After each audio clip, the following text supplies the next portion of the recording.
Después de haber dejado un tiempo de cortesía.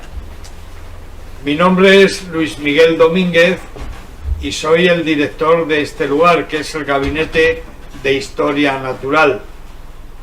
Yo, como un lobo viejo y espero que sabio, caí en un cepo, por desgracia, esos cepos que por desgracia están en el monte de España proliferando. Caí en un cepo hace unos años. Ese cepo se llama ictus. Y como un lobo sabio, ¿qué hice? Me mordí la pata, me la arranqué y salí corriendo sin pata, que es lo que hacen los lobos. Salir del cepo cojeando, pero libres. Así que aquí me tenéis. Es para mí un placer. Estoy muy feliz en esta mañana y todas las personas que estamos aquí, especialmente José Luis, el autor, y su querido amigo, el editor, que son los padres de la criatura, muy felices de veros aquí, de que hayáis dejado vuestros quehaceres para estar con nosotros. El libro que nos convoca es pura materia de este Gabinete de Historia Natural. O sea, que este lugar lo creamos con la intención de acoger eventos como este. Es un libro lleno de amor, y utilizo la palabra amor a conciencia, porque creo que hablamos siempre de ciencia, hablamos de datos, hablamos de estrategias y hablamos poco de amor. Si la naturaleza necesita algo, es el reconocimiento de los seres humanos, el reconocimiento amoroso. Y eso es lo que ha imprimido mi amigo José Luis en este texto, en este libro. Cuando éramos hermanos, ¿qué deciros? Claro, ahora él nos va a explicar evidentemente el contenido del libro. Pero es un libro escrito con mucho cariño, con mucho conocimiento y con mucha sensibilidad. Él es un artista, además de un amante de la naturaleza. Es un gran ilustrador, entusiasta, una persona que llegó aquí hace años a este gabinete con la intención de crecer y de hacernos crecer. Yo creo, José, que así ha sido. Hemos crecido juntos, sí, afortunadamente. Voy a contaros algo, no lo puedo evitar, sobre el tema del lobo. El lobo es de alguna manera el que nos convoca. Yo digo siempre una frase: lo que el lobo ha unido, que no lo separe el hombre, ¿no? Entonces yo creo que el lobo nos ha unido a todos los que estamos hoy aquí. Os cuento, preparando un documental que quiero desarrollar, mi próxima serie, a pesar del ictus a muerte, mi próxima serie la quiero desarrollar en un lugar biogeográfico que se llama Beringia, el estrecho de Bering, la frontera entre Rusia y Norteamérica. Os voy a contar algún detalle de lobos que he aprendido en la preparación de esta serie hace muy poco. Fijaos si éramos hermanos, fijaos si fuimos hermanos, que al cruzar el estrecho de Bering, que sabéis que ha sido el puente por el que se ha colonizado humanamente toda Norteamérica y Sudamérica igualmente, ¿no? Bueno, el estrecho de Bering, hubo un momento de la historia en el que se convirtió, en vez de en un puente, en una barrera, especialmente para poblaciones humanas primitivas que no consiguieron pasar. ¿Por qué no consiguieron pasar? Hay un estudio de la Universidad de Copenhague que indica que las hienas se aficionaron a matar niños y personas mayores y abuelos. Se creía hasta ese momento del estudio de la Universidad de Copenhague que se trataba de la hiena de las cavernas, pero se ha sabido que no, que era la hiena manchada, la hiena que hoy tenemos en África. Las hienas aprovechaban el paso por allí para matar niños y abuelos, y las personas dejaron de cruzar el estrecho de Bering. ¿Hasta cuándo? ¿Cuándo consiguieron cruzar? Cuando se hicieron acompañar por lobos, por el lobo. Cuando las personas en aquellos años, y especialmente los neandertales también, sí, seres humanos sin duda alguna, se hicieron acompañar de lobos, los lobos eran los que expulsaban a las hienas y dejaban que los Homo sapiens y los neandertales cruzaran el estrecho de Bering. Fijaros hasta qué punto se une esta especie con nosotros. Yo quiero que cerremos los ojos, a ver si consigo con mi voz y mi prosodia afectada, a ver si consigo induciros en un sueño que tiene que ver con este libro. Imaginaos, estamos conviviendo todos en un aguardo de roca, vivimos en una cueva, hemos cenado, hemos pasado la noche juntos, el fuego ya solo quedan rescoldos y alguien está avivándolo. Tenemos que salir a buscarnos la vida, tenemos que conseguir carne hoy.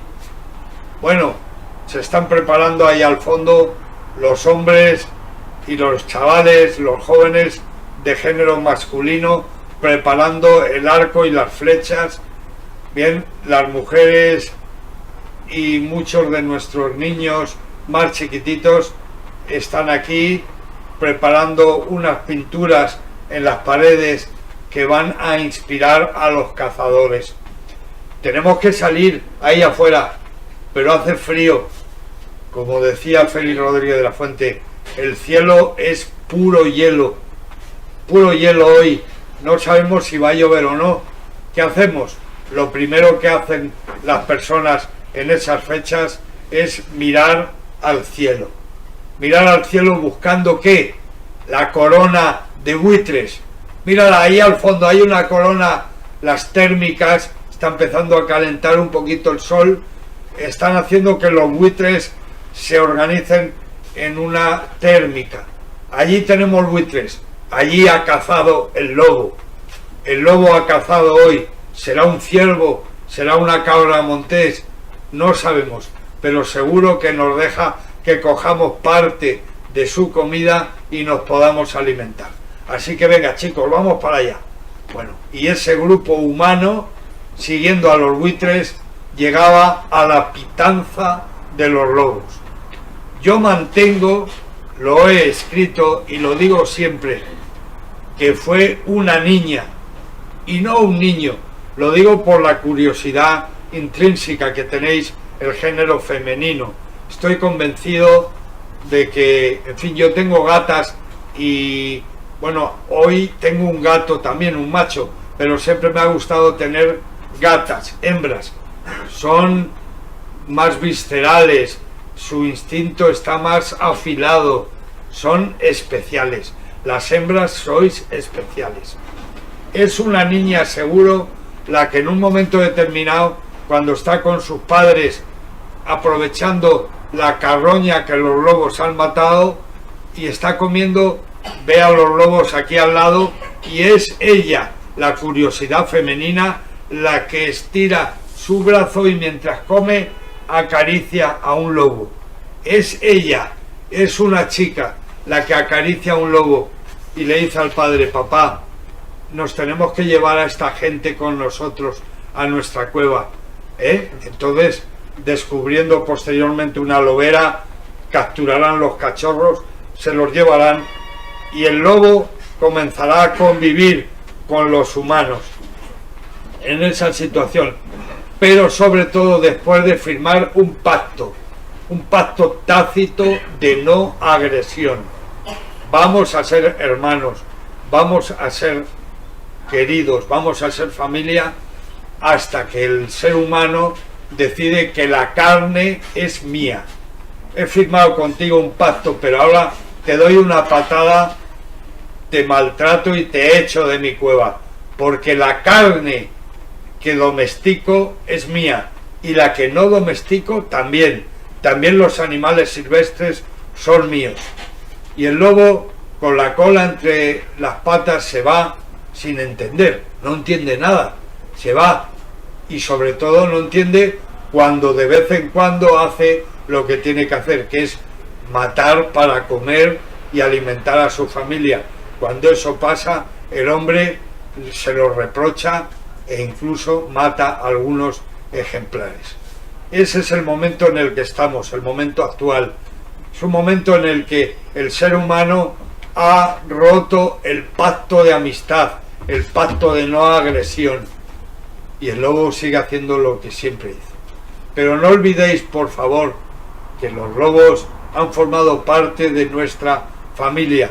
De hecho, a partir de ellos y de su relación con nosotros surgen las diferentes razas de perros de todo el planeta. Parece mentira, desde un husky siberiano, que es muchísimo lobo y muy poquito de perro, hasta un chihuahua chiquitito.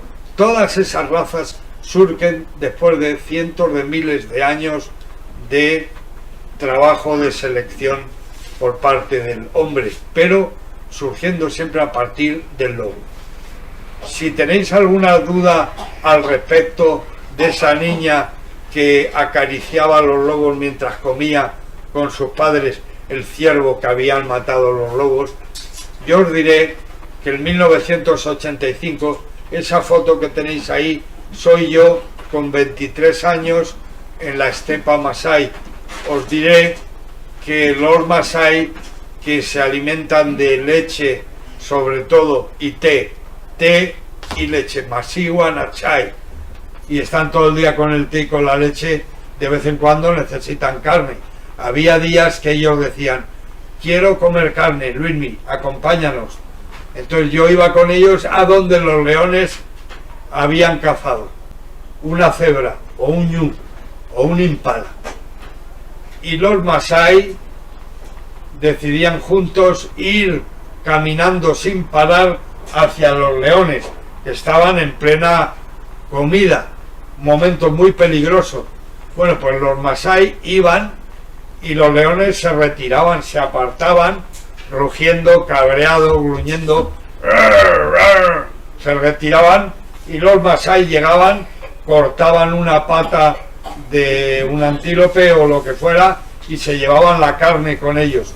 Los leones no les atacaban, sabían que había también otro pacto ahí en la estepa Masái entre los Masái y los leones. Simba. En fin, estas historias de amistad son las que nos relata José Luis, que como bien él indica, no están documentadas, no hay ninguna bibliografía al respecto.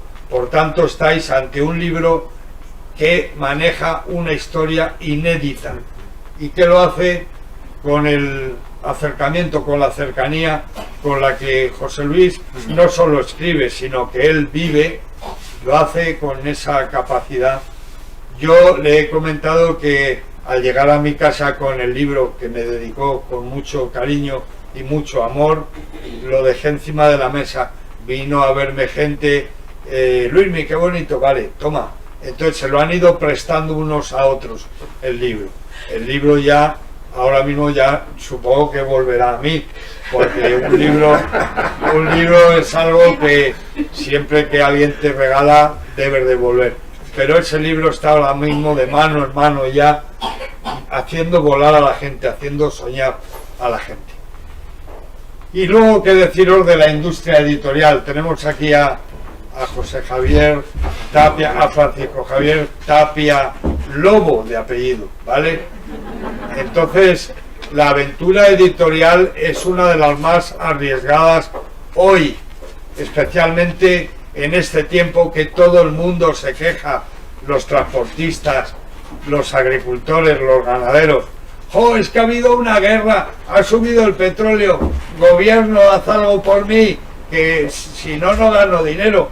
Bueno, que se lo cuenten a los seres humanos que hay detrás de las editoriales, ¿no? Cuéntanos, ¿cómo ha sido tu aventura?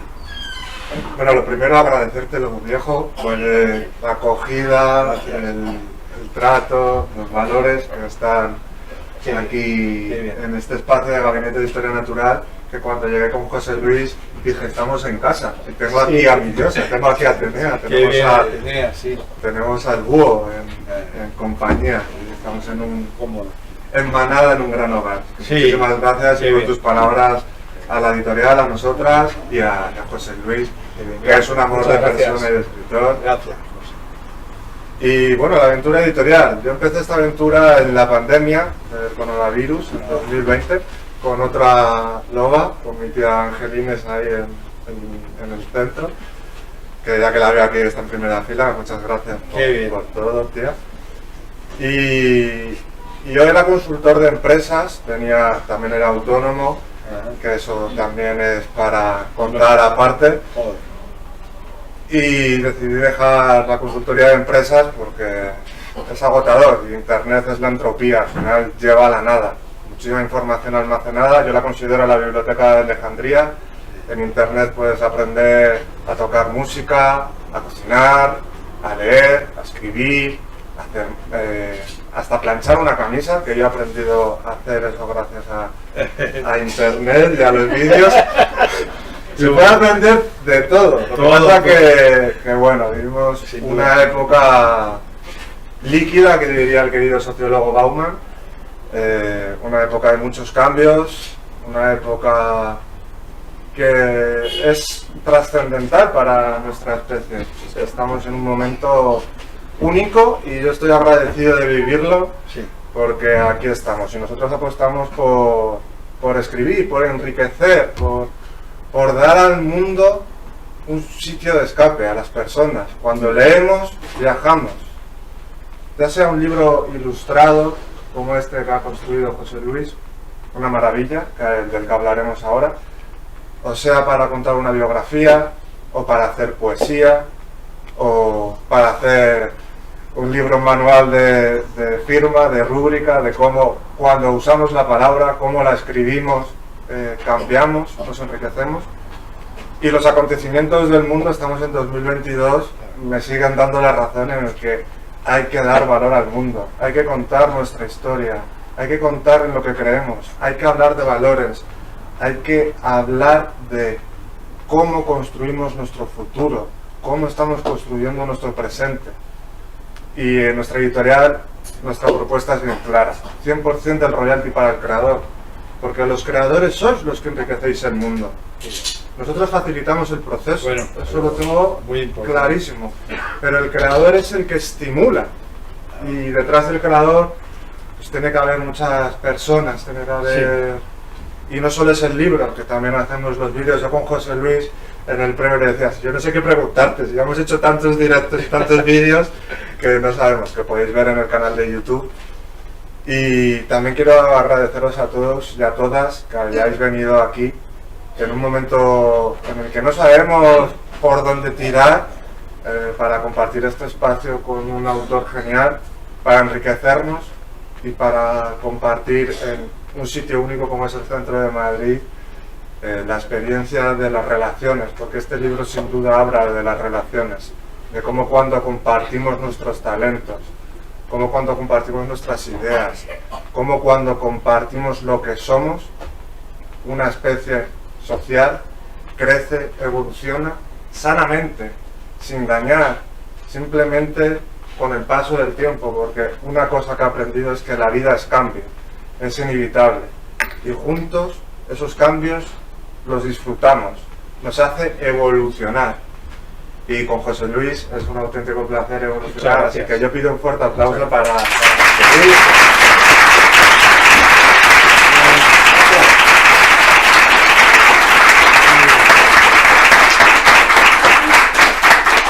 una cosa realmente que redondea todo y creo que es muy buena.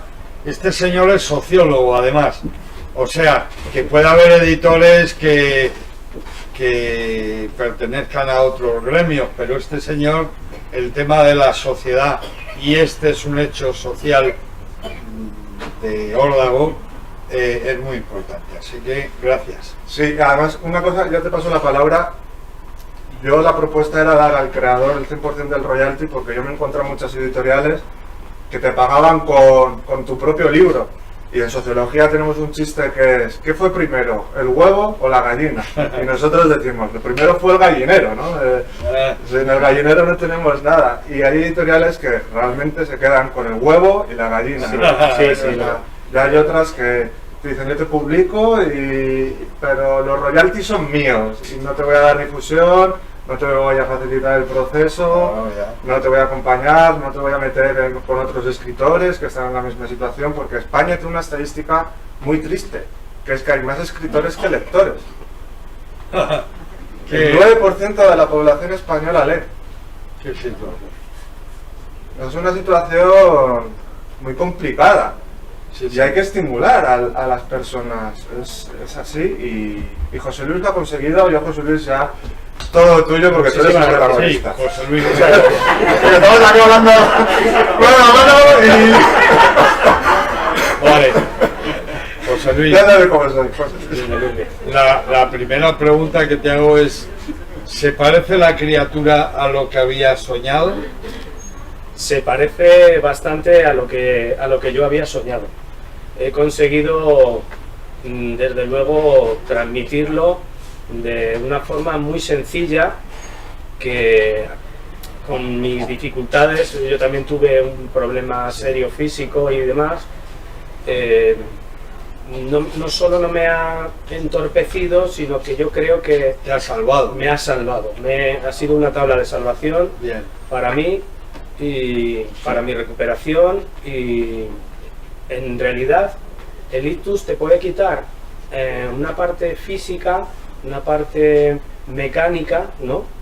Pero por otro lado yo he sentido que me ha potenciado incluso la parte de la creatividad. Totalmente de acuerdo. Entonces es como, siempre pongo el ejemplo del invidente, ¿no?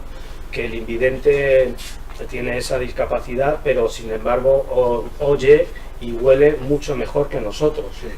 Entonces, mal comparado, yo he sentido un poco eso en la parte, en el proceso final de la creación de esta obra, que luego tuvo su parte de sacrificio, claro. A mí me quedaban, por ejemplo, 3 ilustraciones por terminar, y bueno, es una parte personal y física en las que me tuve que buscar las mañas, ¿no? Hacerme Claro. ponérmelo bien a mi altura, sujetarme mi propia mano, porque yo soy puramente diestro, y terminar las ilustraciones así.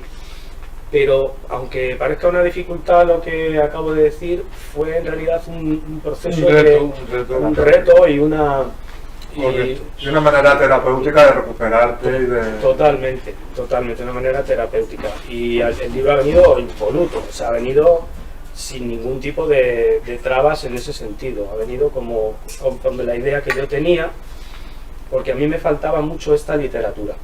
Hay mucha literatura de la prehistoria, hay mucha literatura sobre el origen del perro. Yo he estudiado, por ejemplo, a un autor español, Jaume Camps, que yo creo que es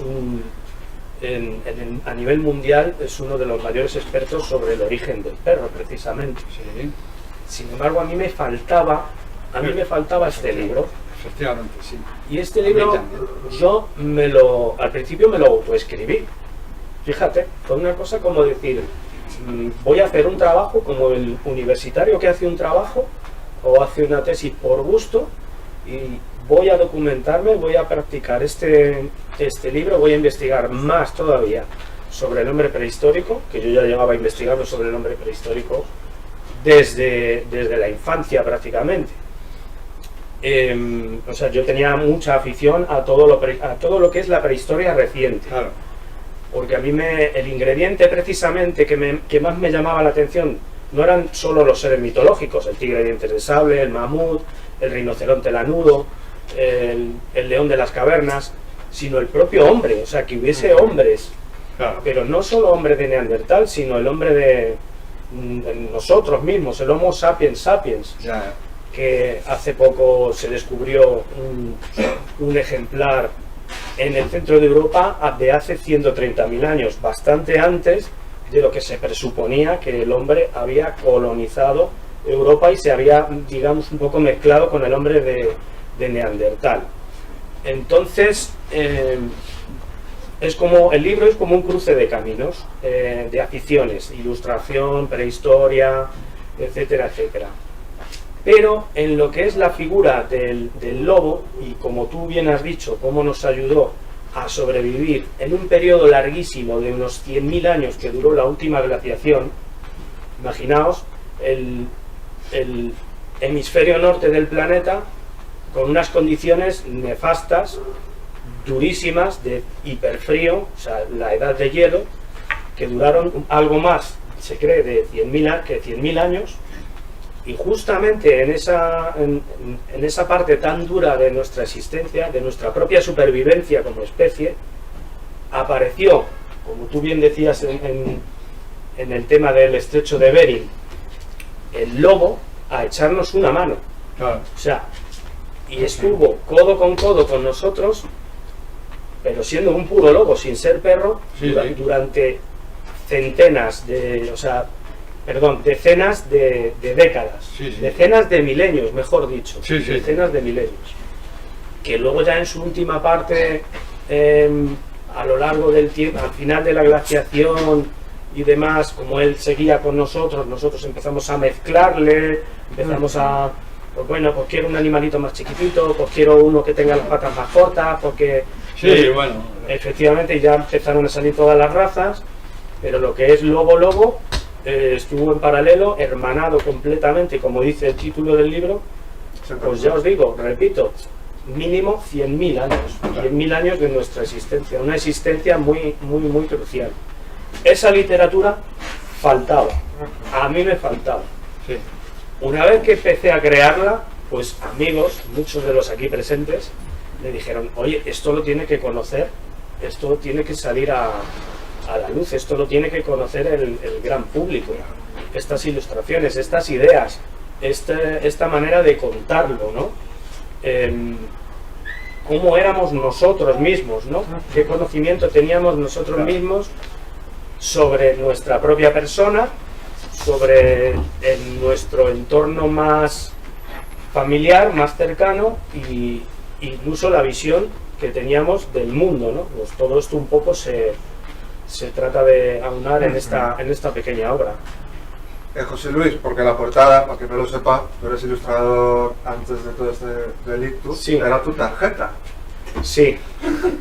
Sí, O sea, es algo muy identitario lo que llevas tú personalmente en tu relación con el lobo y con los perros, ¿no? Sí, yo soy ilustrador autodidacta, y bueno, no es que me ganara la vida, pero tenía afición y ilustraba, pues lo típico, dibújame a mi perrito, dibújame a mi gatito y demás, y yo entre medias pues practicaba mi afición, hacía mis ilustraciones propias. Ese, aunque no lo creáis, el modelo soy yo mismo, lo que pasa que... En una época pasada, ¿verdad? Cacha. Cuando estaba más cacha, cuando tenía un poquito de pelo, en fin, ahora no tiene nada que ver. Y recuerdo ponerme así, en paños menores. Y Esto es lo que tiene ser un ilustrador autodidacta. ¿Te acuerdas del selfie con el espejo, no? Puedes decir, ¿ves a Brad Pitt? Bueno, pues ese soy yo. Efectivamente. Y bueno, un poco para ver por dónde va la dirección del pelo, para darle un tono, las sombras y demás realista, pues hazme una foto así, con el palo de una escoba y demás. Y luego y de ahí salió esta ilustración. Y imagino con la escoba esta de bruja, con la... Y fue la época en la que se me ocurrió tener una tarjeta personal para, oye, cada vez más gente me pedía dibujos, oye, por favor, ¿me puedes hacer a mi hijo como si estuviese abrazando a un oso? O yo qué sé, cosas así, ¿no? Entonces yo ya digo, bueno, me tengo que hacer con una tarjeta, cogí este diseño, esta ilustración, que aquí tienes una Sí, yo representación. la tengo. Bueno, la tengo en el libro, ha sido mi pasapágina. Y esta era mi primera tarjeta de empresa, digamos, y De autónomo, hay que decirlo con las se palabras. lo, sí, sí, Porque ahora ya cada vez más presente. efectivamente. José Luis, yo en la parte de escritor te quiero preguntar, seguramente con la colaboración de tu mujer, de Joana, Sí. que nos cuentes tu rutina como escritor. ¿Qué haces? ¿Te levantas por la mañana? Háblanos de tu rutina. ¿Cómo es esto de ponerte a escribir? A ver. Vale, la parte es muy especial, es muy especial. ¿Tienes algún amuleto, por ejemplo, en la mesa Sí. donde escribes? Sí, yo donde escribo está todo lleno de fotos de animales, y detrás de mí ilustraciones de animales. Eso es en cuanto al ambiente que yo me creo para escribir. Vale. Pero el proceso creativo, para que yo escriba, hasta la fecha, empieza por dibujar. Vale. Es decir, a mí me viene una idea y en lugar de un escritor convencional, digamos, en Sí, ese lo sentido, escribes, lo apuntas. plasmar la idea, no, yo primero plasmo la imagen que me ha venido. Vale. A mí me ha venido una imagen concreta de una historia más o menos elaborada, ¿no? Pero antes de plasmarla en palabra, plasmo el dibujo, o sea, primero hago la ilustración. Qué interesante, ¿no? Como las que estáis viendo en pantalla, que son las que están en el libro y que tienen esa historia ya incorporada. Exacto, y una vez terminada la ilustración, ya me ayuda a terminar incluso la historia. Qué bueno. A Qué bien. generar la acción, el movimiento. lo Ya que- es cuando soy capaz de decir, ahora me planto delante del ordenador y ahora ya sí, ahora ya sale recorrido, con el dibujo ya terminado delante. Qué bueno. Y ese es mi proceso creativo, hasta la fecha funciona así. Qué bien. Yo, José Luis, te quería preguntar, porque el libro estuvimos en casa comiendo, me acuerdo que hice ahí un pollito, unos picantones, qué ricos estaban, ¿eh? Qué jodido. Este hombre es muy completo, ¿eh? Muy completito. Sí, soy un ser poliédrico, Sí, polifacético. Sí, sí. Y lanzamos el libro pues a principios del mes. A principios de mes, sí señor. Ya no me acuerdo porque me pasan tantas cosas. Además estuvimos con Loli, que también lanzamos un libro de animales, de mensajeros del amor, que va sobre los perros. Sobre los perros, sí. Y ya llevamos mucho proceso. El 9 de abril lo presentamos en la librería ahí en Malasaña, en la Correcto. librería en la imprenta. Sí. Hemos estado pateando el centro, librerías. Bueno, hemos tenido... Sí, hemos tenido Hay aventuras. cosas que no se podrían contar en público. Hemos tenido alguna aventurilla. Pero llevamos ya un proceso con el libro bonito. Sí. Y me gustaría saber qué te ha regalado el libro una vez ya está publicado, aquí rodeado de familia, de conocidos, de amigos, de amigas, de gente que te quiere y que nos quiere. ¿Qué te ha regalado el libro? Bueno, el libro creo que ya lo he dicho, el protagonista del libro es mi propio proceso de recuperación, ¿vale?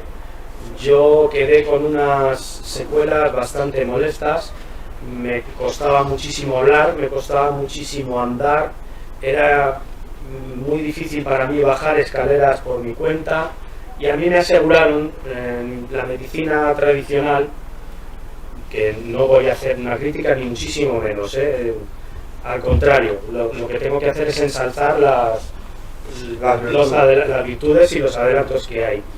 Pero el libro me sirvió un poco para negarme a esas limitaciones, a esas aseveraciones que me decían: tú ya no vas a volver a ser el mismo, tú ya no vas a volver a hablar como antes, tú ya no vas a poder dibujar ni escribir sin sujetarte la mano, porque el temblor es perpetuo y para siempre. Este tipo de cosas. Vamos, que te decían casi vegetativo, ¿no? De las No. habilidades.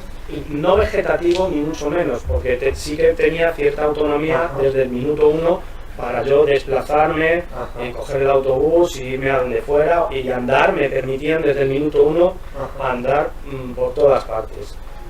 Pero el proceso creativo y el que esto saliera a la luz ya tomó otro caliz, ya no fue estoy escribiendo un libro para mí por una curiosidad propia que antes he dicho.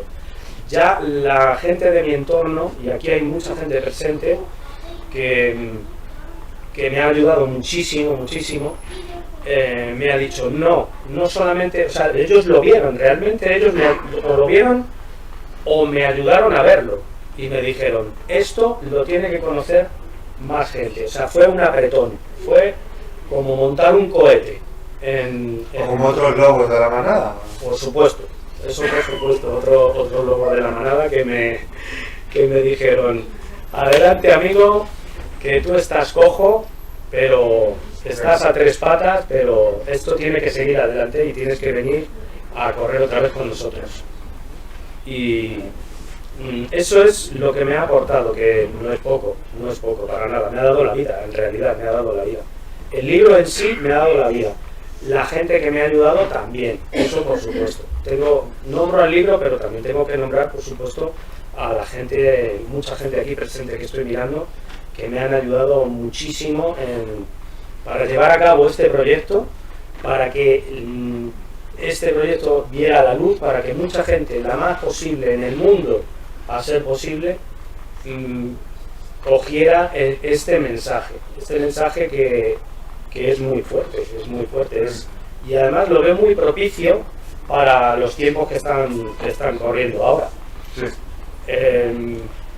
La manera que tenemos de afrontar el mundo, cómo afrontar el mundo, lo que tú decías antes, Fran, que esta es nuestra única casa, que mientras no se demuestre lo contrario no tenemos otra casa. Como decía el doctor Félix Rodríguez de la Fuente, ¿para qué nos vamos a preocupar por buscar otras casas? ¿Qué vamos a hacer? ¿Colonizarlas también y destruirlas? Vamos a cuidar esta que tenemos aquí. En fin, el libro es muchas cosas. Bueno, y bestseller en la categoría juvenil. Se dice pronto que cuando lo han dicho a todo el mundo, es que está disponible a todo el mundo. Algo me han chivado por ahí algunos lectores que en tema de aventuras, en tema de prehistoria, sí, porque está jugado el posicionamiento ahí a juvenil, a familiar, porque también es un libro para leer con los niños antes de dormir. Sí. Es un libro para diferentes espacios de la vida. Es maravilloso. Yo encontré que sí. Yo he de deciros que hay un aspecto de mi persona que no he citado. Yo soy el fundador de Lobo Marley. Lobo Marley es una plataforma ciudadana a favor de la protección del lobo ibérico, que es sin duda un espacio de discusión de la sociedad civil que está hoy muy feliz porque hemos convencido al gobierno de España para que protejan al lobo ibérico. Lo hemos conseguido, las cosas se acaban consiguiendo. Con el ictus se puede, claro que se puede. Aquí tenéis un ejemplo claro. Bueno, dos. Y otro en mi persona. Yo soy luchadores, ustedes dejan su juego porque sois los lobos sabios. Yo sigo el camino al andar, que diga el poeta, vale, que ya habéis hecho. Mira, ahí me está recordando una cosa muy bonita, típica de la sociedad lobuna y que no todo el mundo conoce. Se trata del lobo escudero. El lobo escudero es aquel lobo joven que se dedica solo a una cosa, a cuidar de sus mayores. En la sociedad del lobo es así. Cuando un lobo pierde la dentadura, es lo peor que le puede ocurrir a un lobo, porque claro, no puede cazar y no puede comer. Entonces el lobo escudero es un lobo que va pegado a los viejos, que caza para ellos, les mastica la comida y se la regurgita en forma de una papilla, como cuando eran cachorros, les regurgita esa papilla y les da de comer. El lobo escudero es el que cruza una carretera antes, lo hace varias veces para que le vean los viejecitos que le acompañan. En la sociedad del lobo se organizan para que la solidaridad intergeneracional se dé. Y no como en nuestro caso, que la gente mayor por desgracia, cada vez más la vamos dejando aparte.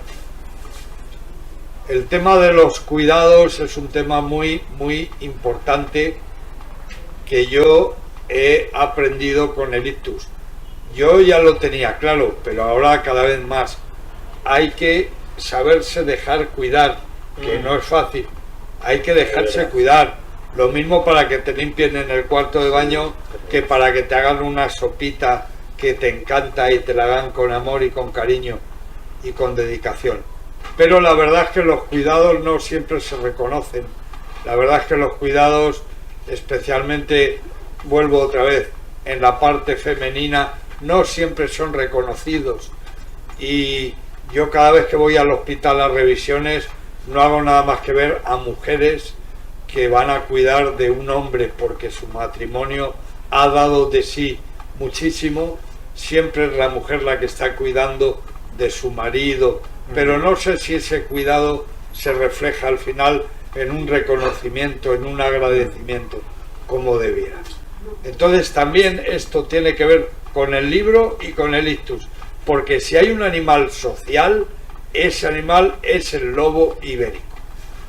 Totalmente. Yo tuve noticia, tuve una parte de mi vida en la que estudié auxiliar veterinario y hice amistad con uno de los veterinarios que era un dietista de Royal Canin que tenía contactos a su vez con otro veterinario que de alguna manera cuidaba fauna salvaje, ¿no?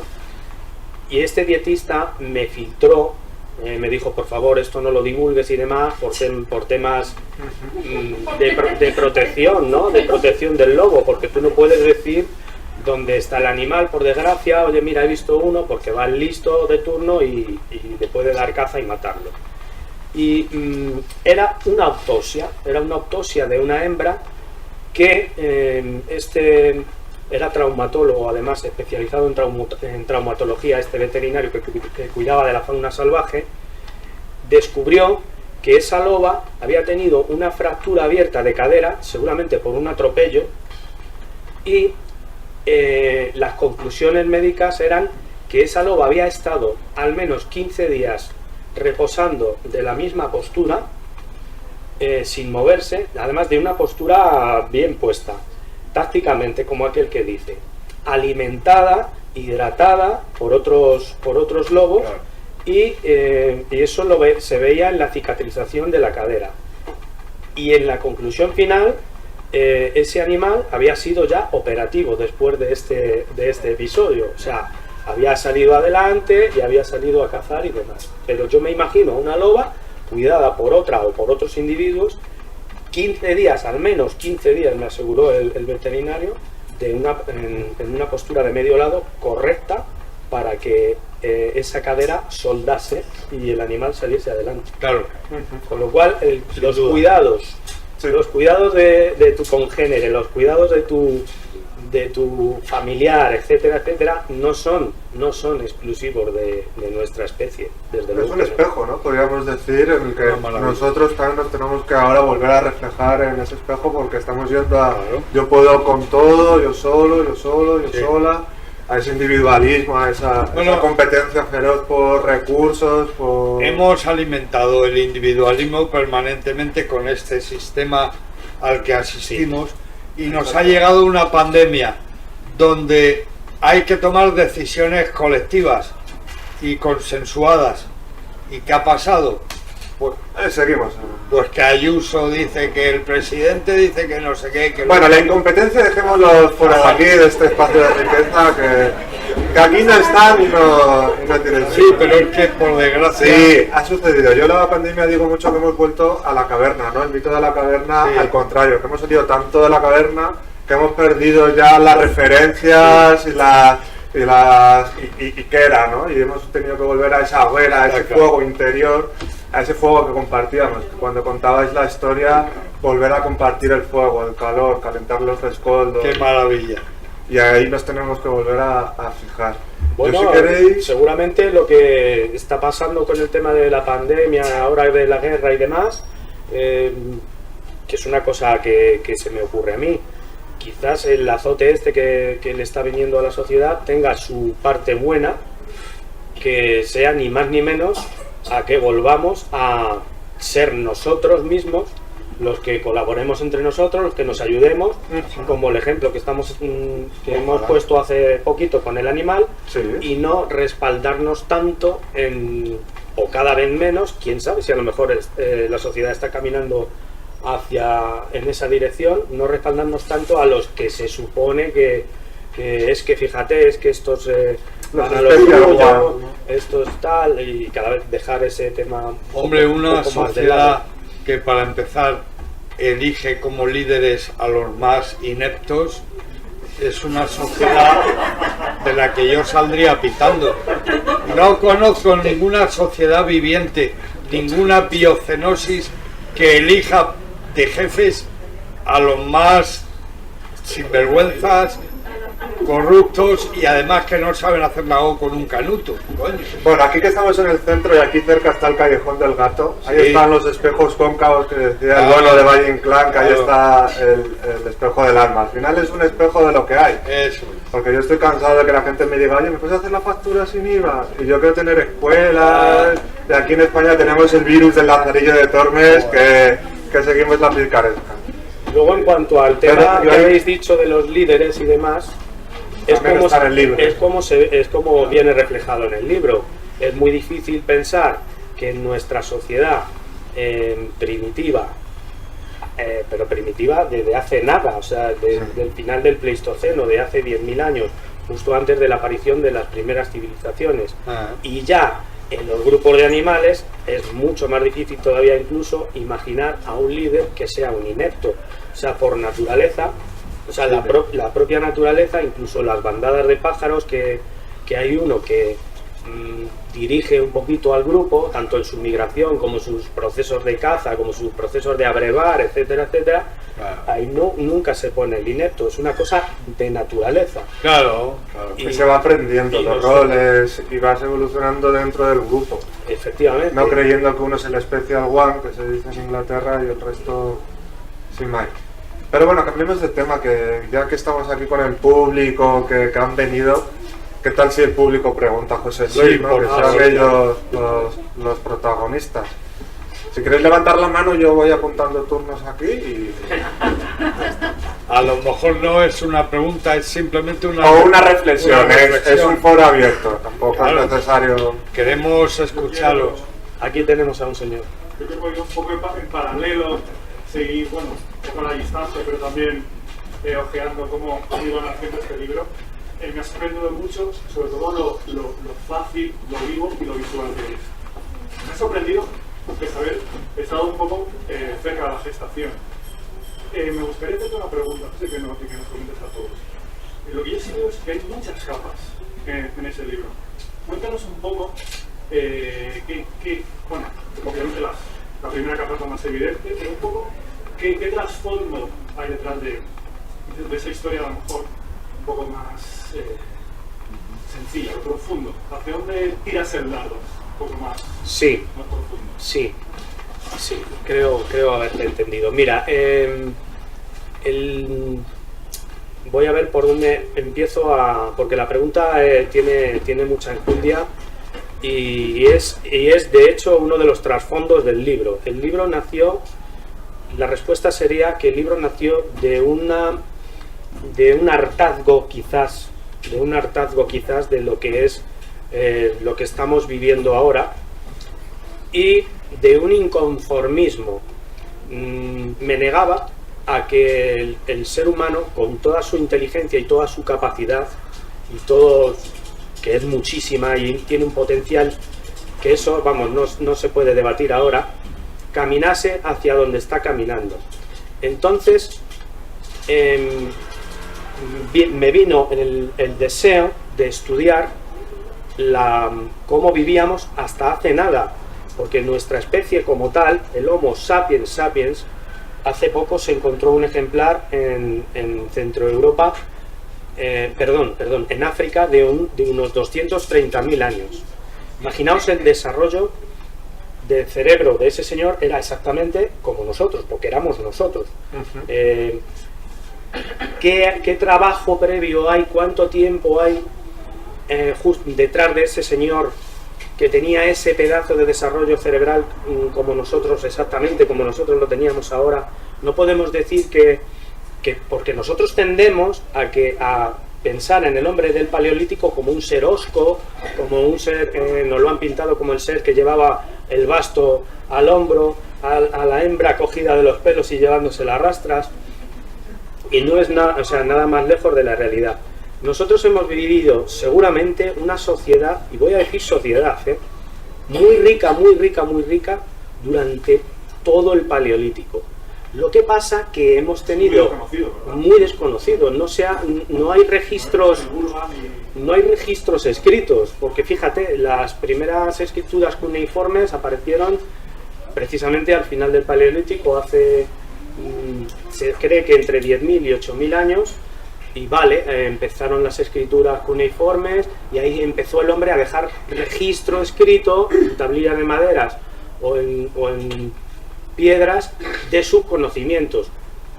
Pero estamos desdeñando cientos de miles de años de conocimientos de medicina, incluso no se sabe si de astrología, de relación con el ambiente. Sí, de relación con el ambiente por descontado, de medicina, de sociedad, de la sociedad primitiva que había antes, del conocimiento espiritual de uno mismo, de dónde vienes, de dónde vas, a dónde vas, etcétera, etcétera. Culturales. O sea, unos conocimientos vastísimos que no han sido registrados en ningún tipo. No sé si te estoy respondiendo en parte la pregunta. Yo creo que lo que cierra un poco el círculo es la felicidad. O sea, transmites la felicidad de una época que es desconocida para nosotros, pero al mismo tiempo incluso pensamos que era una mala época, o sea, que se veía mal, que... Yo creo que no, fíjate, una oscura nuestro ideario, a lo mejor colectivo, y tú vienes a traer mucha luz y a reflejar esa felicidad y esa vitalidad que es muy desconocida al final. Yo creo que es una de las magias de... Efectivamente. Si me apuras, no solo para mí no era una época oscura, ojo, sin idealizar nada, porque la naturaleza es cruel, la naturaleza es... Bueno, claro. Puede ser implacable, sin idealizar nada al respecto, ¿vale? Las cosas...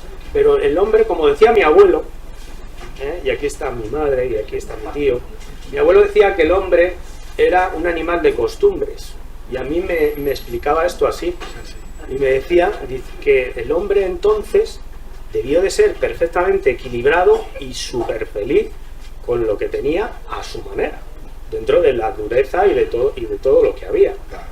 Entonces estábamos, si me pedís una opinión personal, para mí era una época maravillosa de crecimiento personal. De hecho, les debemos todo, les debemos incluso pero no solo a nuestros ancestros más recientes, sino a los anteriores, les debemos nuestro desarrollo cerebral, les debemos nuestra existencia misma, asentamiento, nuestra propia, o sea, la superación que hemos tenido que llevar a cabo a lo largo de millones de años. Y toda esa cultura es una pena que se transmitía boca a boca, indudablemente se transmitía boca a boca. Tú lo sabes por el tema de las tribus. Ahora, los problemas que hay, quitando por ejemplo la guerra y la pandemia, los problemas de la sociedad, problemas mentales a punta pala, suicidios, esto que te voy a decir yo, depresión, ansiedad, etcétera, etcétera.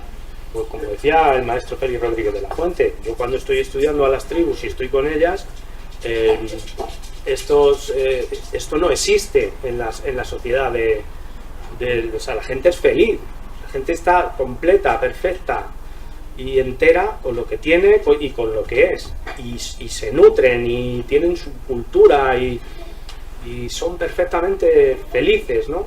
Repito, tanto sin idealizar la vida en la naturaleza salvaje, y tampoco criticando los logros que hemos tenido muchos logros en nuestra sociedad moderna. Lo que pasa que podíamos haber tomado un camino, y se puede hacer, y yo creo que estamos todavía a tiempo de tomar caminos diferentes, ¿vale? Con todo lo que ya sabemos y cogiendo un poquito de aquí, un poquito de allá. Mira, José, te voy a decir, con respecto a las tribus, como ejemplo donde mirarnos, ¿no? O sea, no podemos ver cómo fue la vida en el Paleolítico en aquellos años, pero sí podemos hoy, los etnógrafos, conocer a pueblos que viven en el Paleolítico, que viven en ese momento. Las paredes de esta casa están llenas, por ejemplo, allí tenéis una serie de flechas y arcos que pertenece a un grupo amazónico que son los Zoé. Los Zoé llevan un palo aquí en la barbilla, que es aquel palito que está puesto en la pared. Bueno, los Zoé, cuando se levantan por la mañana, como nos pasa a nosotros, hay gente que se levanta con el pie torcido y entonces ese día hay bronca y hay movida. Ellos lo detectan y ¿qué hacen? Se tiran a por él, le tiran al suelo y le empiezan a hacer cosquillas. El tío suelta, o la tía suelta la mala leche y tal, y ya se levanta, se descojonan todos, se ríen todos, y los Zoé resuelven las cosas con cosquillas, por ejemplo. Es maravilloso. Es un buen método, ¿eh? Tú fíjate, fíjate. Me ha recordado a los bonobos. Los bonobos Sí, que resuelven. Sí. Los bonobos que se parecen muchísimo a los chimpancés, pero solamente en aspecto físico, ¿no? Y los bonobos resuelven todos sus conflictos con algo más que cosquillas, o sea, practican sexo, efectivamente. qué rico. Entonces, hay alguien que está cabreado y llega allí alguien de turno, ven aquí que te doy cariñito Qué rico. y la vida es maravillosa, tenemos muchísimo que aprender de los animales. Imaginaos la cantidad de tensiones que se liberarían Madre mía. y los beneficios en salud mental y física que serían tremendos. ¿Más preguntas? Adelante, adelante. Yo quería dar mi opinión sobre el libro, porque ya lo he leído, y la verdad, a mí me ha gustado. Gracias. Tiene historias muy bonitas, tiene varias historias muy bonitas y muy bien escritas. Qué bien. O sea, que yo lo he leído una vez y seguramente que dentro de un año, 2 años, en cuanto a eso, le volveré a leer. Muchas gracias. Es muy distraído, muy bien, muy Qué bien. ¿Sabe? Y además quería decir otra cosa, que usted, el centro, no sé cómo se llama. Luis Miguel. Bueno, pues, ha defendido mucho a las mujeres. Y yo le digo una cosa, yo creo que la mayoría de los hombres, la mayoría, pero mucha mayoría, la defendemos, la tiramos, y hay que hacerla una sopita de tomate o de cocina.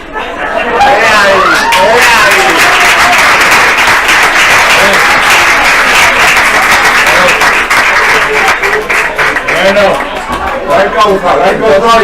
entonces la estrategia ha funcionado.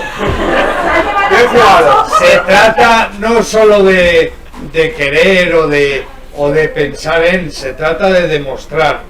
Y hoy hemos hablado de empoderar a la mujer, bueno, no sé, yo lo he cogido por ahí de manera lateral, con todo el amor y todo el cariño y todo el reconocimiento, y usted ahora ha rematado. Y os haríamos sopitas de ajo y de tomate y todo lo que hago. Qué grande. Referente al género femenino, se puede extrapolar también a los animales. Hablábamos antes de la charla del curioso caso, del increíble caso de Marcos Pantoja, que fue un español, está vivo el hombre, yo tengo el gusto de conocerle en persona, Luis Miguel también, que fue criado en Sierra Morena por lobos, por al menos 2 décadas, o casi 2 décadas, hasta que le encontró la Guardia Civil en 1968 y lo introdujo en la sociedad y demás.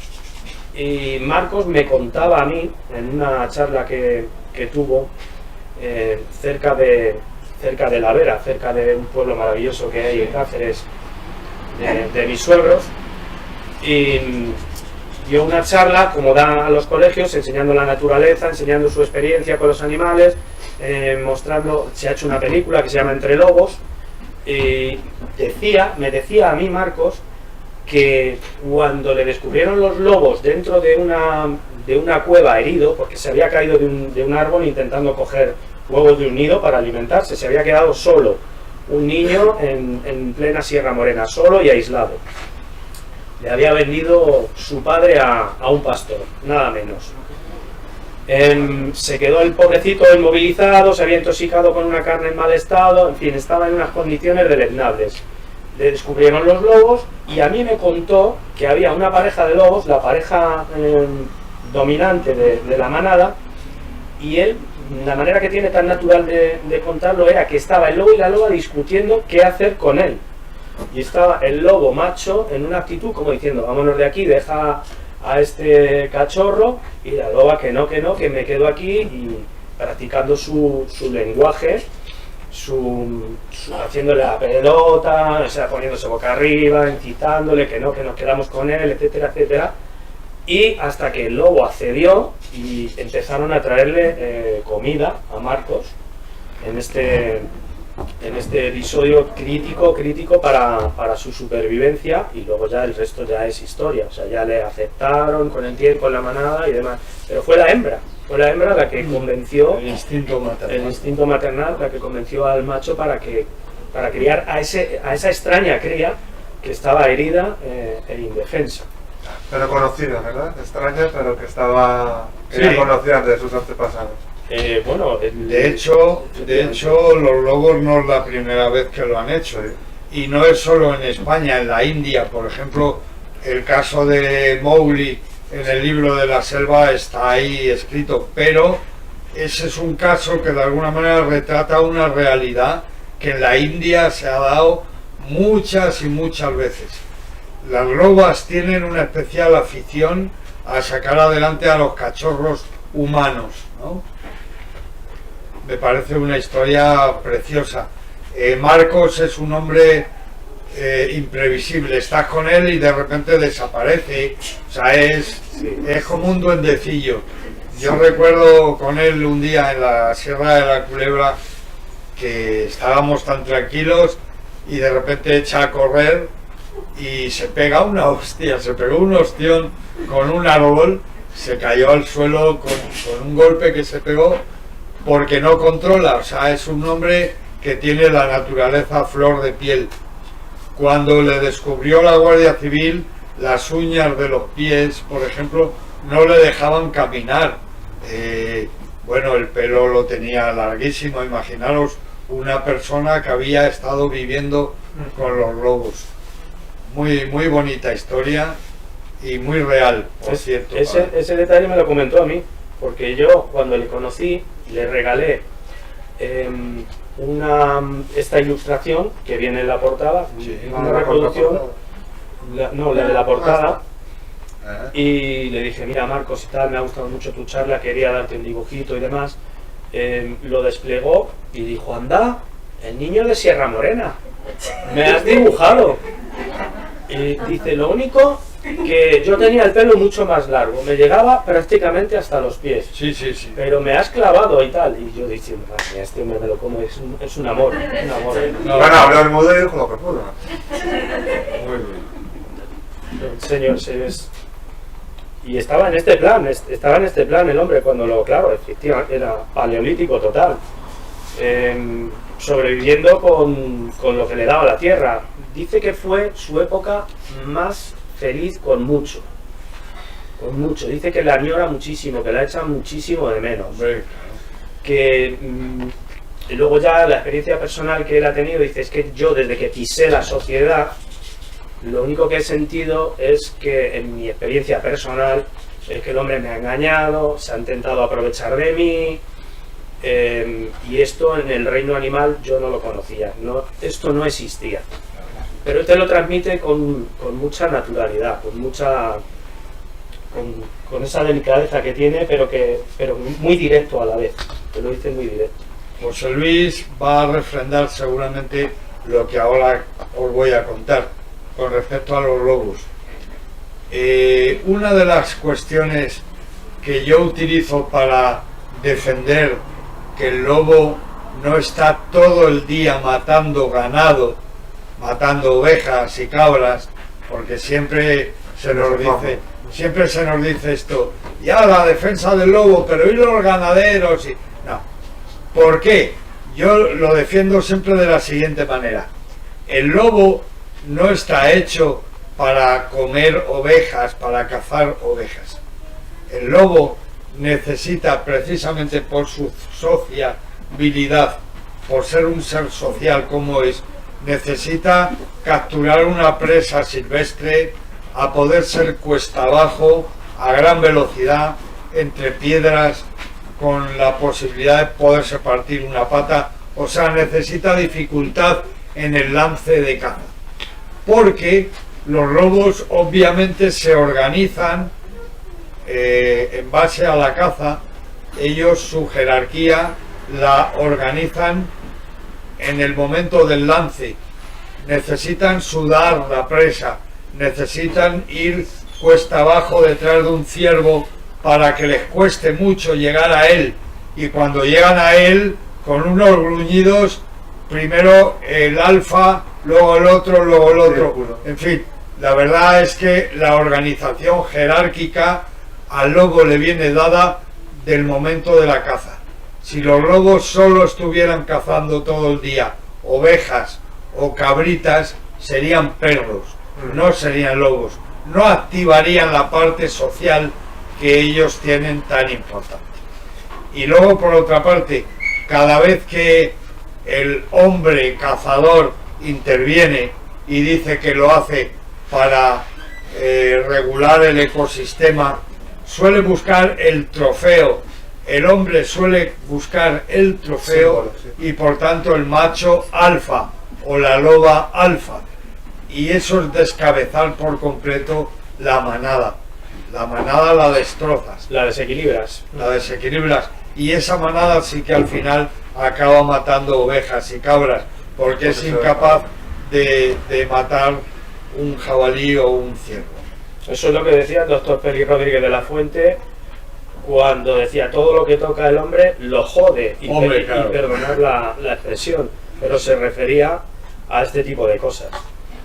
Desequilibras una manada que es sana, que va a por el corzo, a por el ciervo, a por el jabalí, dejas ejemplares menos fuertes, dejas ejemplares con menos experiencia, y esos ya son susceptibles efectivamente de bajar al pueblo y de comer gallinas, de comerse a otro perro, de juntarse con perros abandonados, etcétera, de una manada salvaje. Nosotros en la tierra de Sepúlveda, maravilloso paraíso interior, al del pueblo, al del Valle de Tabladillo, le comieron las ovejas, pero no fueron lobos, fueron perros salvajes, perros estaban asilvestrados, ¿no?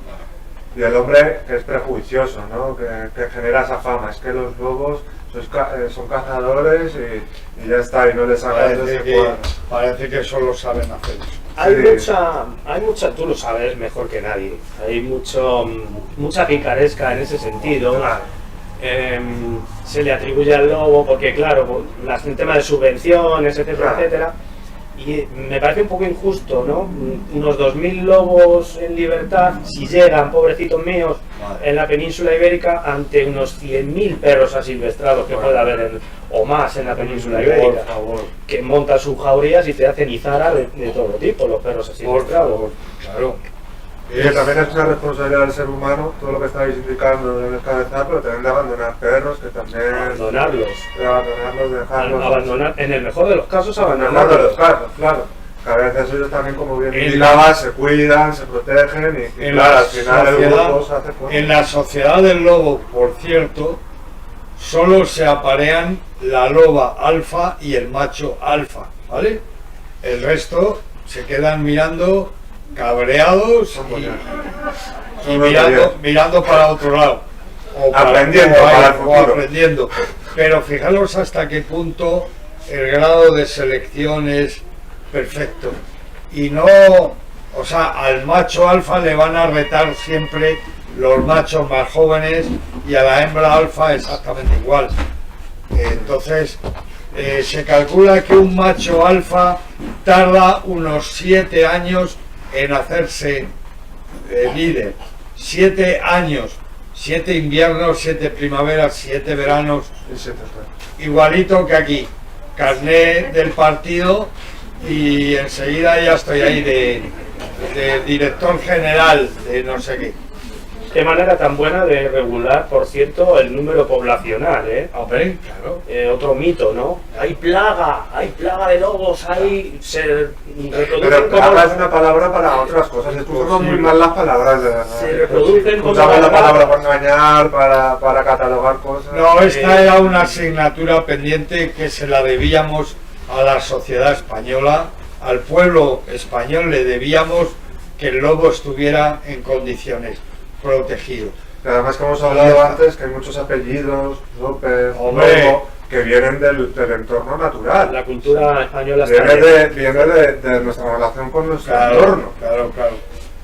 Pero bueno, estamos hablando un poco del lobo como protagonista, pero bueno, esto es extrapolable efectivamente a todas las especies de... Claro. Pero bueno, con el lobo tenemos, como nosotros también somos una especie social, por mucho que intentemos negar nuestra naturaleza, y hemos generado esa simbiosis que nos ha permitido evolucionar, salir de esa época prehistórica, porque decíamos que es una zona oscura, no hablemos de la Edad Media y oscuridad, ¿no? ¿Pero hay más preguntas? Estamos muy contentos en el tiempo que vivimos. Estoy de acuerdo contigo. Es verdad que estábamos en el formato de preguntas. Sí, que alguna pregunta, reflexión, comentario. Por ahí. Pues levántate para que se te vea ahí. Una crítica y dos preguntas. Vale. La crítica es del libro muy corto.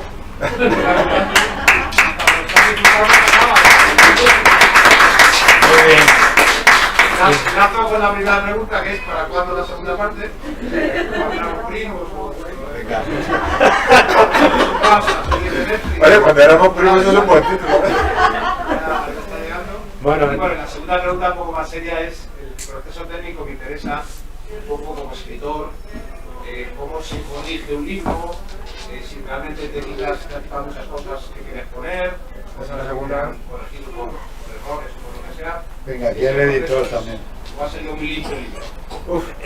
Yo te cedo la palabra porque tienes ahí muchas preguntas. Sí. El proceso del libro es con el escritor siempre. Él pues, lo trae en su Word, en su PDF y nos ponemos a trabajar. Hay que corregir la ortografía, que eso es liviano, ¿no? Porque tenemos muchas herramientas. Aparte yo también escucho el libro porque formo rápidamente el audiolibro. Y se maqueta, pues este libro tiene su tamaño, ¿no? Que como tú bien dices, a mí también se me hizo corto, aparece y desaparece y dices, pero ya, si ha sido un sueño, si es como una siesta corta, ¿no? Ah, qué bueno. Y luego ya pasamos pues a detalles de estilo, de tener en cuenta que muchas veces cuando escribimos repetimos muchas palabras y es un proceso que se hace de la mano con él, ¿no? De decir, oye, ponemos esto, ponemos lo otro. Este libro también es ilustrado, cómo jugamos las ilustraciones y qué armonía le damos también al lomo, ¿no? Eso es un proceso que se hace con él y luego ya a jugar con las librerías digitales que tenemos. Que ha sido además, él es súper detallista, tengo que decir, se ha preocupado muchísimo por cada detalle que tenéis, o en tapa blanda, o en tapa dura, o en el ebook, porque el escritor lo que veis es su esencia. Él se llama Atenea porque es como crear la diosa Atenea. Atenea se creó por Zeus, no hubo reproducción ni nada por el camino, fue una inspiración y él lo que ha cuidado ha sido mucho su inspiración y durante el proceso pues hay cosas que son muy creativas en el sentido de que ¿y si hacemos esto de repente? Es verdad, ¿cómo no lo habíamos visto antes? Sí, ¿no? sí. Y es un proceso pues delicado, hemos estado desde diciembre hasta febrero, marzo, hasta finales de febrero. En todo caso, un proceso de amor. También, claro, porque hay que ponerle mucho celo en el sentido bueno de la palabra, de celo, de cuidado, de amor, de mimo, de decir, oye, y este detallito, y luego ver, pues por ejemplo aquí veis la portada que el lomo queda muy bien, pero las primeras no quedaba tan bien.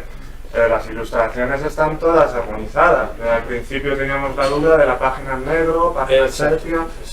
Es también sentir el proceso. Y José Luis ahí lo ha sentido muy bien.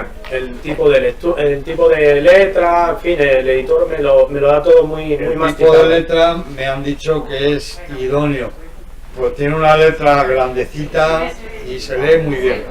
Eso es cosa de la casa, que siempre le ponemos, aquí él también te lo puede decir, Jesús, que le ponemos a todos los libros una letra que sea amigable, que decimos nosotros, Claro. que se pueda leer, sobre todo porque leemos tanto en diagonal últimamente, ¿no? Que si viene correo, WhatsApp, lo que sea, no, que lo puedas leer tranquilamente y sintiendo cada letra.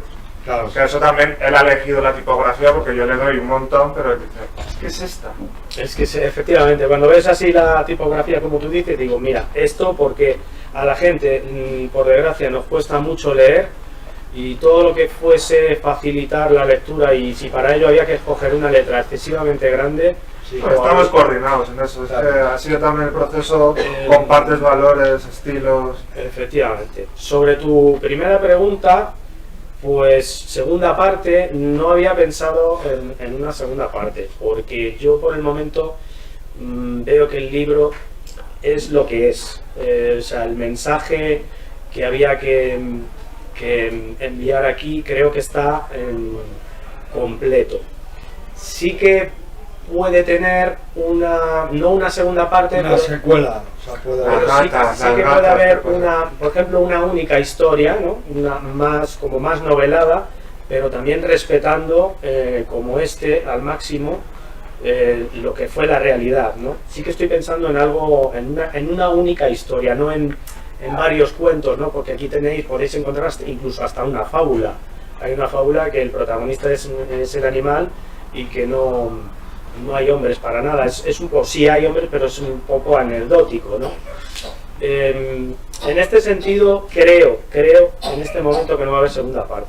Pero sí que puede que en el futuro haya más temática prehistoria con temas que toquen cosas que hemos hablado nosotros aquí hoy. Y también que el tema de las ratas, de los felinos, también te lo piden. Sí, bueno, también me piden Que yo también tengo gatas y ahí Más también hay una buena simbiosis que que explorar. más Eso- Ratas son- sí, que también sí. tienen mucha- También tenemos nosotros ese espíritu feliz. Sí, ¿eh? sí, sí. Afortunadamente. Sí. Lo que se me ha lo que también quise transmitir, pero que pasa casi desapercibido en el libro, es un tema que toco un poquito así, es como un retacito en el prólogo, que dice, creo recordar que dice la frase, antes de que se produjese nuestra propia Domesticación. y misteriosa domesticación, ¿no? Es como si hubiese ocurrido algo en el mundo que todavía está por analizar. O sea, yo mismo tengo que profundizar en mi propio libro, ¿no? Y leerlo y ver cómo se produjo nuestra propia y misteriosa domesticación en paralelo al lobo. O sea, cuando dejamos... porque veo cierto paralelismo entre la aparición del perro y la aparición de las primeras Sociedades civiles que podemos decir, civiles, burocráticas, que tienen sí, normas. acomplejarlo, Sí. o sea, perdón, acomplejarlo no, acomplejar de hacer cada vez más compleja complejo. nuestra Sí, de nuestra usar las sociedad. palabras como castigo, como recompensa, que tienes estos límites. El fin del paleolítico, Claro. el fin del hombre libre, hubo un salto, ¿no? Que se llama el mesolítico, que para mí también es un ideal muy atractivo, el mesolítico, cuando dejamos de ser Cuando dejamos de ser el buen salvaje del ruso. totalmente... Bien dicho, el gol salvaje. Efectivamente. Y hubo ahí un puentecito, ¿no? A lo que es el neolítico, la sociedad de ahora. O sea, hay cierto paralelismo, perdón, entre la aparición de la raza de perros y es como si se hubiese domesticado a la vez Sí, el hombre. el Como hombre que el y proceso y es el lobo. relacionado entre varios hábitos que decíamos antes, ¿no? Sucedió, de hecho, en un periodo de tiempo también muy También los hábitos parecido. económicos influyen ahí, en ¿no? un El contexto regular- geográfico también. Y en un contexto geográfico quizás, ¿no? Ojo, digo domesticación, pero no quiero decir que se tome en cuenta que la palabra domesticación sea ni buena, ni mala, ni positiva, ni negativa. Es la domesticación como tal, en su más bruta... Sí. Que bueno y malo es una cuestión de perspectiva, Sí. porque para uno lo que tú has dicho será bueno y para otro será malo. Y Efectivamente. no va a explicar lo que es. Efectivamente. Y que ahí también hay una cuestión de domesticación de hábitos económicos, ¿no? Que todo se regula a través de un precio y tiene un valor. Por ejemplo, o sea, ya en lo que es el... Que hay varios hábitos, ¿no? Yo que soy sociólogo Bourdieu, pues está el hábito cultural, el relacional, el simbólico, que al ser humano le damos mucha importancia a los símbolos. Encuentro El interesante, económico. no sé si he sabido expresar este tema, pero encuentro interesante el punto este del final, el final del paleolítico y la transición al neolítico, a nuestra sociedad, las ciudades, etcétera, etcétera. Ahora mismo no encuentro la palabra idónea. La sociedad civil, podríamos Sociedad. decir, el inicio de sociedades civiles. Y sin entrar en crítica de todo lo que ha pasado, pero bueno, tampoco, si hacemos un trasfondo general es muy evidente Bueno, sí podemos Que- entrar en crítica. que sí. Yo quería ser suave, Luismi. No quería entrar en crítica de sentarte y decir, pues como a mí me pasó, que cuando me senté para escribir el libro, lo he dicho que estaba un poco harto de lo que es el resultado Claro, es que las de lo cosas... que es esta sociedad y de lo que es y echaba de menos esta armonía, y creo que este conocimiento falta. Como dices en la intro, cuando mirábamos la luna y decíamos, oye, mañana va a llover, ¿no? Sí. O cuando sentíamos el viento, o como comentaba él, que veíamos los pájaros y teníamos una relación, una comunicación más fluida con nuestro entorno, ¿no? Sí. No como ahora, que muchas veces lo hemos hablado, pero ¿cómo no va a haber riadas si no hay árboles plantados? Claro. Sí, ¿No? O cómo hemos intentado domesticar incluso nuestros entornos trayendo especies que no son del entorno, ¿no? Sí. Y destrozando totalmente el entorno con cangrejos de río, por poner un ejemplo, que se introdujo el cangrejo americano. Ha puesto un ejemplo muy bueno con el tema de las riadas. Buenísimo. Clave. Nuestros antiguos, nosotros los hemos conocido, nuestros padres, incluso muchos de ustedes que están aquí presentes, saben que la presencia del árbol en la tierra enriquece y sujeta el suelo y a la vez atrae la lluvia. Todo lo que no sea presencia de árbol, todo lo que sea una tierra yerma, árida, sin presencia de gran vegetación, es susceptible cuando venga una lluvia que se produzca una riada, que se vaya todo a hacer puñetas, que sucedan catástrofes naturales Como las que estamos viviendo. que en el futuro van a ser lo que más nos cueste al ser humano. No, y ya nos están costando. O sea, hemos recibido 1000 avisos ya y los seguiremos recibiendo. Y esto, pues entras a un barecillo de pueblo y oyes a las personas mayores y oyes la frase, a mí me pasó. Escuché la frase, el árbol enriquece el suelo, sujeta el suelo, o sea, no era un científico, es un saber popular y ancestral. Y, Mira, yo... Y que ha trabajado la tierra. y no podemos ignorar este tema, ¿no? No podemos ignorarlo.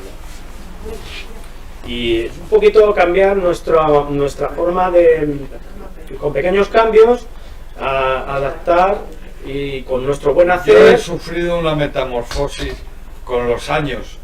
Debería, cuando me tocaba por edad, haber estudiado biológicas, por ejemplo, la fauna, la ecología, mis temas. Y en cambio, ahora con 59 años me he licenciado en antropología social y cultural. Perdón, me he licenciado, me he matriculado. Estoy haciendo antropología social y cultural. Porque el Homo sapiens es mi animalito favorito, aunque no le soporto y cada vez le aguanto menos. Pero es mi animal favorito. El género humano El Homo sapiens. somos únicos. Sí, siempre lo fue el cernícalo primilla, la rata de agua, la culebra de escalera, pero actualmente siento que tengo una necesidad de conocer a los humanos total. pero no aguanto a los humanos, no me aguanto a mí mismo. O sea, ver conmigo un telediario es un infierno, porque Es que ya apago la tele, no veo el telediario, de verdad. mi niño Darío me dice: Luigi, ¿qué pasa? ¿Qué pasa? ¿Estamos ya cabreados y tal? Digo, sí, cariño, aguanta. Porque empieza a salir gente por ahí, empiezo yo a insultar isofacto, o sea, no. Sí. Pero además que hacen ahí una coctelera emocional, de Coño, cosas que es increíble. qué ritmo, los Sí, telediarios. sí. Vaya Están ritmo diseñados con una... para encabronarnos y asustarnos.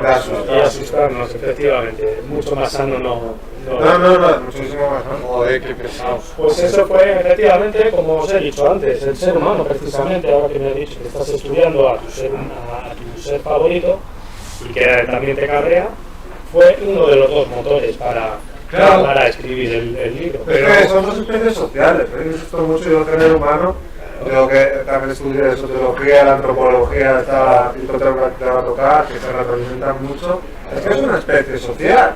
Es que no podemos negar esa frescura que tenemos de relacionarnos no solo entre nosotros y nosotras, sino relacionarnos con nuestro ambiente, relacionarnos en cómo construimos las cosas. Nosotros, por ejemplo, Sol es un caso paradigmático de construcción. Sol está diseñado para mover a la gente, no para que la gente se quede ahí. No hay ningún banco. Y de hecho, los espacios que se crean es la relación del ser humano con el espacio. Sitios como la ballena donde se sentaba la gente y dijeron no sentéis, o la fuente, son sitios para construir y generar relaciones de un tipo. Al igual que si vas por estas calles, están diseñadas de una manera diferente, ¿no? Aquí en su época tuvieron que prohibir la capa y la espada porque te salían y te atracaban, ¿no? Y su sombrerito, y hubo un motín por ello. Nosotros construimos y nos relacionamos, ese es nuestro gran poder, nosotros somos la especie o el género dominante. Y tú en el libro lo que has conseguido plasmar muy bien es ese espejo que tenemos con los animales y que nos hemos domesticado mutuamente, nos hemos relacionado, hemos creado una simbiosis, hemos compartido talentos como para cazar, ¿no? De luego hemos aprendido a cazar de maravilla. Muchísimas cosas, hemos aprendido muchísimo. Cómo abrigarnos, cómo cuidar, Buscar alimento, buscar agua, buscar agua. en fin, muchísimos valores incluso. Valores, Muchísimos sí. valores. Yo no sé si alguien quiere más hacer alguna pregunta. Venga, Venga. Yo ya lo he leído a los peques de José Rosquet. bien. Ahora que se te oigas, que si no... Gracias, Raúl. Gracias. Hemos leído de noche, lo ha leído los peques. El peque, con algunos capítulos, creo que sabéis, uno corto, hemos tenido charlas de media hora, 40 minutos. Era encantar, ¿vale? Yo, nosotros como se aconsejar a la gente, ¿cuánto tiempo has dedicado al libro? ¿Cómo ha sido tu jornada de levantarte, sentarte a escribir? Sí, la rutina que la decías. rutina. Yo sé lo que me ha costado hacerlo, pero Sí. me gustaría que nuestra gente desde aquí sepa un tiempo que has dedicado hasta ahora que Sí. está. Sí, vale. Le he dedicado muchísimas horas, incontables horas. Porque o sea, es imposible saber lo que le he dedicado, pero porque yo estaba en algún sitio, se me ocurría una idea y si tenía una servilleta, lo anotaba en una servilleta. Si no tenía nada, lo anotaba en un bolígrafo, o sea, perdón, en el móvil, etcétera, etcétera. Pero luego el proceso de rutina que tú decías, o sea, de decir, me voy a sentar, lo voy a ordenar y lo voy a hacer. Y voy a terminar las ilustraciones, etcétera, etcétera. O sea, el núcleo pesado de la creación del libro me llevaba literalmente de sol a sol. O sea, cuando me despertaba me ponía lo primero sin desayunar ni nada, Claro. con toda la pasión del mundo, parecía que no había otra cosa. Claro. Me sentaba delante del ordenador con mi atril de dibujo, etcétera, etcétera. Paralelamente transcribía texto e ilustraba, ¿no? O sea, decía, bueno, tengo que ir a desayunar, tengo que ir al baño, tengo que asearme. Volvía, me sentaba y decía, anda, pues no me apetece ahora escribir. Sí, Sin embargo, tengo que terminar esta ilustración. Venga, y seguía. Y así, hasta que terminaba el día, me tiré a ese ritmo, si te puedo decir, que fueron bastantes meses.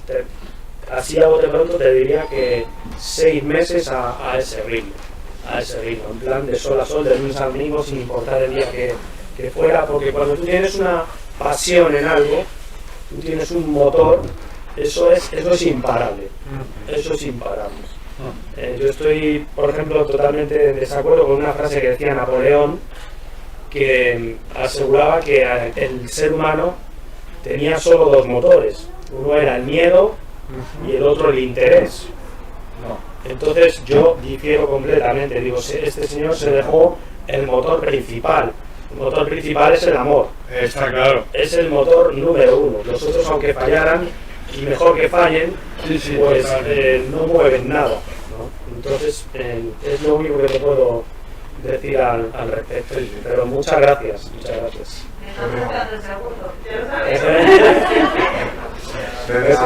El problema ha sido que se les hace corto.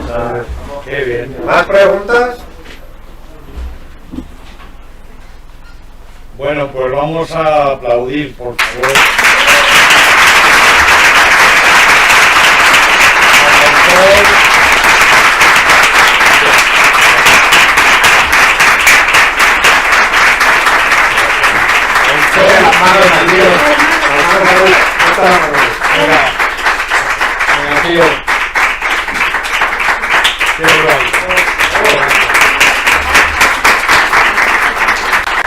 Gracias. Vale, ahora vamos a pasar a la firma de libros. Va a ser aquí arriba para que subáis, ¿vale? El baño, para los que no lo sepáis, lo queréis utilizar, está aquí. Vale, aquí justo Muchas detrás, gracias la vuelta. a todos. Muchas gracias. Y dejadme 5 minutos. Muchas gracias. Un aplauso. Muy bien. Darnos 5 minutos, ahora ya estamos en esta zona, ¿vale?